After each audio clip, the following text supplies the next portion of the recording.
শুয়ে শুয়ে ভাবতেছি কি করা যায়। হঠাৎ করে মাথায় প্ল্যান আসলো, আজকে একটু ঘুরতে বের হব। যেই প্ল্যান সেই কাজ। উঠে বসলাম, একটু চুলগুলো আঁচড়িয়ে একটু রেডি হয়ে নিচ্ছি। অনেক দিন পর ছুটি পেয়েছি, আজকে যাব ঘুরতে। এখানে প্রবাসে আমার দিনগুলো একা একাই কাটে। এখানে তেমন কোনো বন্ধু নেই, কলিগদের সাথেও একসাথে ঘোরা হয় না। সেই কারণে একা একাই যেখানে যাই একা একা যেতে হয়। তো এই কারণে আজকে ভাবতেছি একটু যাই, ঘুরে আসি, দেশীয় খাবার খাই আসি।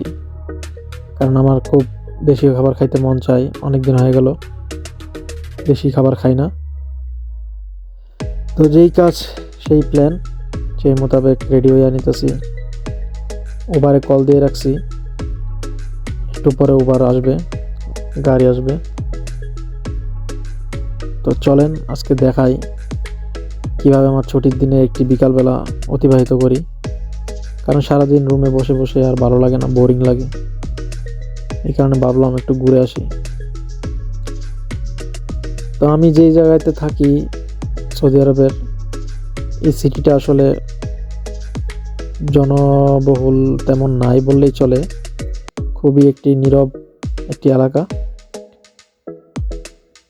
তো চলেন ঘুরে আসে দেখা যাক।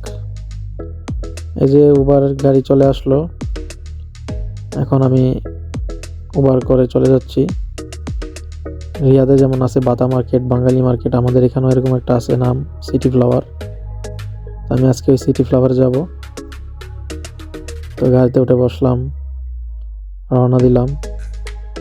এখান থেকে 4 কিলোমিটার দূরে। তো আসেন আমার সাথে সাথে আপনাদেরকে দেখাই। এদিকে আমি যেতে যেতে ড্রাইভারের সাথে, সৌদি ড্রাইভার, উবারের ড্রাইভারের সাথে একটু গল্প করলাম, কথাবার্তা বললাম। তো আমার জিজ্ঞাসা করতেছে, তুই কই যাবি, এখানে গিয়ে কি করবি। আমি বললাম যে ওইখানে সবাই যায়, বাঙালি, ইন্ডিয়ান, পাকিস্তান সবাই যায়, গিয়ে ওইখানে খাওয়া দাওয়া করে, ঘোরাফেরা করে, মার্কেটিং করে। তো দেখতে দেখতে এইভাবে কথা বলতে বলতে চলে আসলাম অবশেষে সেই সিটি ফ্লাওয়ারে। তারপর এখন ওকে টাকা দিয়া বিদায় দিয়ে দিলাম, ও আমার বিদায় দিয়ে দিল খুব সুন্দরভাবে। তারপর গাড়ির থেকে নাইমা প্রথমে সিটি ফ্লাওয়ার মার্কেটে ঢুকলাম, ঢুকে একটু ঘোরাঘোরা করলাম।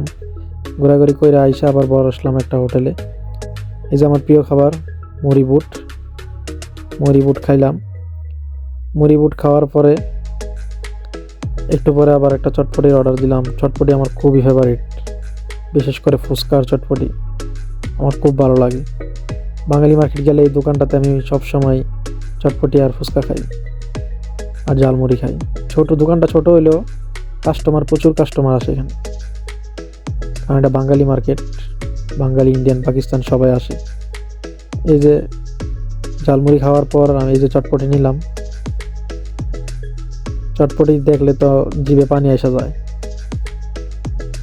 চটপটি খাওয়া দাওয়া শেষ করে তারপর একটা চা নিলাম, দুধ চা খাইয়া তারপরে আবার সেই আমার গন্তব্যে রওনা দিতে হবে, চলে যাব বন্ধুরা। আমার এই ছোট ব্লগটি কেমন লাগলো জানাবেন। যাওয়ার আগে একটু স্বর্ণকারের দোকানে যাওয়া যাক, দেখা যাক স্বর্ণের দাম কেমন। স্বর্ণের দাম এত আকাশ ছোঁয়া যে স্বর্ণ কেনার মতো সামর্থ্য এখন আর আমাদের হাতে নেই।